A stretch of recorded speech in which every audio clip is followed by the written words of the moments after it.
नमस्कार दोस्तों, आप देख रहे हैं बीएससी एग्रीकल्चर यूट्यूब चैनल और आज हम लेके आ चुके हैं वीडियो मैनेजमेंट ऑफ रोडेंट्स के बारे में, यानी चूहों को आप किस तरह से मैनेज करें या कंट्रोल करें ताकि आपकी फसल को नुकसान ना हो। देखिए दोस्तों, जो भी आपको ये जानकारी हम बताएंगे ये पंजाब एग्रीकल्चर यूनिवर्सिटी द्वारा जो पैकेज ऑफ प्रैक्टिसेस हैं उसमें ये रिकमेंडेशन है, उसके आधार पर हम आपको ये बता रहे हैं, तो आप इसके ऊपर विश्वास कर सकते हैं। देखिए, जिनकी फसलों में चूहों द्वारा नुकसान हुआ है वो जानते होंगे कि ये कितना सीरियस पेस्ट है, इसको मैनेजमेंट करने की कितनी जरूरत है, ये उनको पता है। जो रैट्स और माइस हैं, ये दोस्तों ये चूहे हैं जो ये highly intelligent pattern of behaviour होता है इनका, यानी दिमागी सूझबूझ बहुत अच्छी होती है इनकी। एक्सट्रीमली अडेप्टेबल नेचर होता है, यानी अपने आसपास के वातावरण में एकदम से ढल जाते हैं। और इसके साथ साथ इनकी जो मल्टीप्लिकेशन की जो पोटेंशियल है, यानी एकदम से डिवाइड कर जाते हैं, जिसके कारण इनकी बहुत ज्यादा संख्या हो जाती है और ये क्रॉप को भारी नुकसान पहुंचाते हैं, यानी फसल को काफी डैमेज करते हैं। जो मेजर इनका नुकसान होता है वो सीडलिंग और राइपनिंग स्टेज जो फसल की होती है, यानी जब उगने की टाइम होता है फसल का, या सीडलिंग स्टेज या राइपनिंग स्टेज यानी जब पकने का समय होता है, तो इन दो स्टेजेस में इनका ज्यादा डैमेज देखा जाता है। तो पंजाब एग्रीकल्चर यूनिवर्सिटी ने अलग अलग तरीके सुझाए हुए हैं, यानी मेथड्स हैं कंट्रोल करने के, डिफरेंट कंट्रोल मेथड्स हैं, उनको आप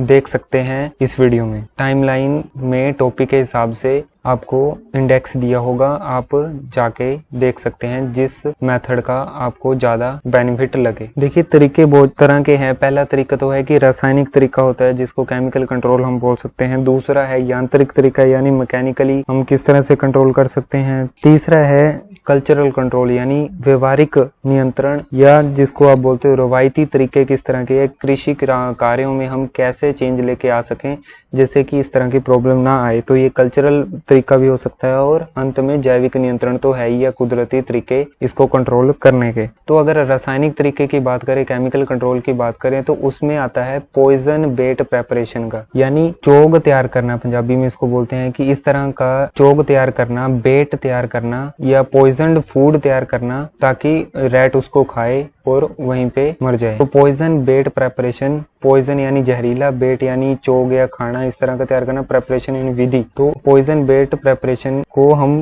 कैसे तैयार करें उसके ऊपर बात करेंगे दोस्तों। अब जो ये पॉइजन बेट है या चोग जिसको हम बोलेंगे, ये रैट इसको खाएगा या नहीं, रैट या माइस या चूहा इसको एक्सेप्ट करेगा या नहीं, ये डिपेंड करेगा इसकी क्वालिटी के ऊपर, यानी जो हमने दाना इस्तेमाल किया है वो किस तरह का है, अनाज इस्तेमाल किया है बेट तैयार करने के लिए वो किस तरह का, उसकी क्वालिटी किस तरह की है, उसकी टेक्सचर किस तरह का है, उसकी स्मेल किस तरह की है, उसका स्वाद किस तरह का है, टेस्ट किस तरह का है, महक, ऑर्डर जिसको हमने पहले भी बात कर ली वो कैसी है, इन सारी चीजों के ऊपर डिपेंड करता है कि रैट उसको खाएगा या नहीं। तो एक तरीका है जिंक फोस्फाइड बेट तैयार करने का, 2% इसको बोलते हैं, यानी जहरीला चारा जिंक फोस्फाइड का इस्तेमाल करते हो। अब ये कैसे तैयार करना है दोस्तों, आपने क्या करना है कि 1 किलो आप बाजरा ले सकते हैं, या आप ज्वार ले लीजिए जिसको सोरगम बोलते हैं, या फिर वीट ले लीजिए, यानी दरड़, वीट का जो दरड़ होता है, गेहूं का दरड़ बोलते हैं, उसको आप 1 किलो ले सकते हैं इनमें से कोई भी, या फिर इनका मिक्सचर आप ले सकते हैं 1 किलो, और उसको आप, और उसमें आप क्या करेंगे कि 20 ग्राम एडिबल वेजिटेबल ऑयल, यानी जो खाने वाला तेल होता है, 20 ग्राम वो ऐड करें, और उसके साथ 20 ग्राम पाउडर्ड शुगर ऐड करें, यानी जो खंड होती है या चीनी होती है उसका पाउडर्ड फॉर्म 20 ग्राम वो इस्तेमाल करें, डाल दे इसमें, और 25 ग्राम इसमें आप डालेंगे 80% जिंक फोस्फाइड पाउडर जो मार्केट में मिलता है। 1 किलो आप कोई भी अनाज इस्तेमाल कर लें, बाजरा, सोरगम, क्रैक्ड व्हीट, ठीक है, उसमें 20 ग्राम एडिबल वेजिटेबल ऑयल डाल दें, फिर 20 ग्राम पाउडर्ड शुगर डाल दें, और 25 ग्राम 80% जिंक फोस्फाइड पाउडर आप इस्तेमाल करेंगे, तो ये जिंक फोस्फाइड बेट तैयार हो जाएगा 2%। ठीक है दोस्तों, ये तो हो गया कि बेट आपने जिंक फोस्फाइड का कैसे तैयार करना है। अब इसमें सावधानी या चेतावनी आपने ये ध्यान में रखनी है कि इसमें आपने पानी मिक्स नहीं होने देना है। जो जिंक फोस्फाइड बेट आपने तैयार किया इसमें आपने पानी नहीं इस्तेमाल करना है, और हमेशा जब भी आप इसको बेट BAIT बेट ये तैयार करें, चारा तैयार करें, जहरीला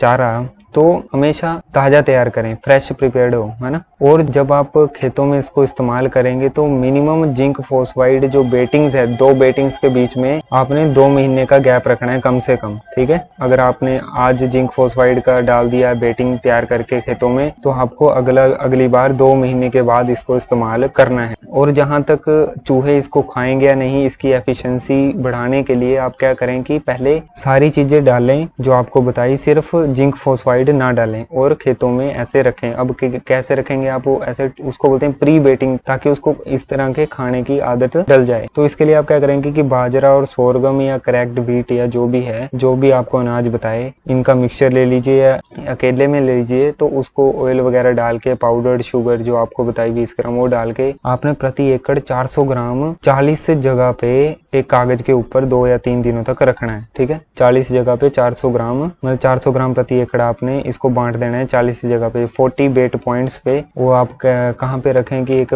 पेपर ले लें, कागज, और 2-3 दिनों तक वहीं पे रहने दें, तो वो खाएगा उसको, इस तरह से उसको आदत डल जाएगी इसकी। ये तो हो गया जिंक फॉस्फाइड की मदद से आपको तैयार करना। दूसरा है ब्रोमाडियोलोन बेट, ये भी केमिकल का नाम है, ठीक है। आप क्या करें कि 1 किलो बाजरा ले लें या ज्वार ले लें, या फिर दरड़, वीट का जो दरड़ होता है उसको ले लें। वीट को अगर मोटे मोटे उसमें वीट के जो बीज हैं उनको छोटे छोटे टुकड़ों में तोड़ दिया जाए तो उसको क्रैक्ड वीट या दरड़ बोलते हैं। वो या इनका मिक्सचर ले लीजिए या आटा भी ले सकते हैं आप, और उसको थोरली मिक्स कर दें 20 ग्राम खाने वाले तेल के साथ, एडिबल वेजिटेबल ऑयल के साथ, या 20 ग्राम पाउडर्ड शुगर डाल दे उसमें, और 20 ग्राम ही 0.25% ब्रोमाडियोलोन पाउडर आप इसमें डाल दे, तो ये ब्रोमाडियोलोन बेट बन जाएगा, जिस तरह से जिंक फॉस्फाइड बेट तैयार होता है, ठीक है। ये तो 2 तरह के बेट आपको तैयार केमिकली, अगर आप रासायनिक तरीके से आप बेट तैयार करना चाहते हैं तो ये है, ठीक है। तो ये तो हो गया केमिकल कंट्रोल। अगर ये आने वाली वीडियोस में हम बात करेंगे कि इसको आप वीट में किस टाइम पे दें तो ज्यादा बेनिफिट होगा, ठीक है, क्योंकि अगर इसी में चर्चा करी तो वीडियो लंबी हो जाएगी। दूसरा तरीका है दोस्तों मैकेनिकल कंट्रोल, यानी यांत्रिक तरीके से आप किस तरह से कंट्रोल कर सकते हैं। उनमें पहला तरीका तो दिया है कि किलिंग, डायरेक्ट किलिंग, कि जब फसल कटने के बाद हम रोनी करते हैं या पानी लगाते हैं खेतों में, तो जो बिल होते हैं इसके रैट्स के, तो उसमें पानी जाता है, तो उस टाइम पे आप इनको मार सकते हैं डंडों की मदद से। दूसरा है ट्रैपिंग, आप जाले का इस्तेमाल करके, यानी पिंजरों का इस्तेमाल करके क्या करेंगे, आप 16 पिंजरे प्रति एकड़ कहाँ पे रखेंगे, जहाँ पे चूहे आते जाते हों, उनका आना जाना, रनवेज है वहां उनके, और या फिर जिन एरियाज में इनका ज्यादा अटैक है, ज्यादा एक्टिविटी है ना, डैमेज करने की, तो वहां पे आप 16 पिंजरे प्रति एकड़ रख दें, ठीक है। और जहाँ हाउसेज के साथ में या गोदाम है जहाँ, या पोल्ट्री फार्म्स हैं, तो वहां पे आप ट्रैप कैसे सेट कर सकते हैं कि एक ट्रैप 4 to 8 मीटर स्क्वायर के एरिया में एक ट्रैप काफी होगा, जो आप दीवारों के साथ रख सकते हैं या किसी कॉर्नर पे रख सकते हैं, या जहाँ पे चारा,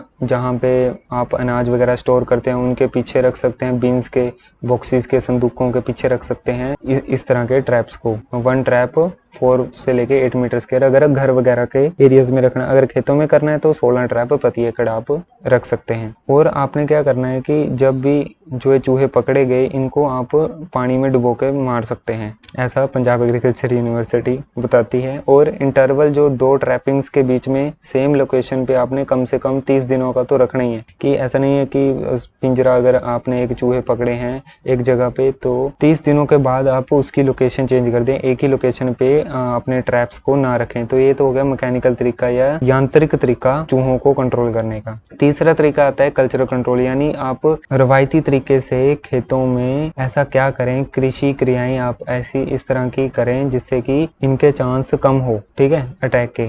तो वो है कि वीड्स हैं जहाँ पे नदीन है या ग्रास है, घास है या बुशीज हैं, या जहाँ पे झाड़ी हैं, वो आपको खेतों से रिमूव कर देनी है, क्योंकि ये सारी वीड्स, ग्रासेस और बुशीज हैं, जो ये झाड़ियाँ, नदीन यानी खरपतवार हैं या घास है, ये एक तरह से शेल्टर की तरह एक्ट करते हैं, यानी एक उनको लुकने की जगह देते हैं, यानी छुपने की जगह देते हैं, और फूड की तरह भी एक्ट करते हैं, उनको एक खुराक भी इनसे मिलती है। तो क्या करें कि जो हाईली इन्फेस्टेड बर्ड्स हैं या वो रास्ते जहाँ पे बहुत ही ज्यादा इनका प्रकोप हो चुका है, हाईली इन्फेस्टेड बर्ड्स हैं या वाटर चैनल या खाड़ हैं जहाँ पे आप पानी देते हैं, तो क्या करें कि आप समय समय पर इनको दोबारा रीबिल्ड करते रहें, इनको डिस्ट्रॉय करके रास्तों को दोबारा से बनाते रहें। ये तरीका हो सकता है। या दूसरा पहला तरीका तो आपको बता दिया कि घास वगैरह को साफ सफाई रखें। दूसरा कि आप जो बर्ड्स वगैरह उनको दोबारा से तोड़ के दोबारा बना दे। तीसरा तरीका है कि आप जो हाइट और विड्थ है बंड्स की, ये जो रास्ते हैं जो आप खेत के किनारे बनाते हैं बंड, उसको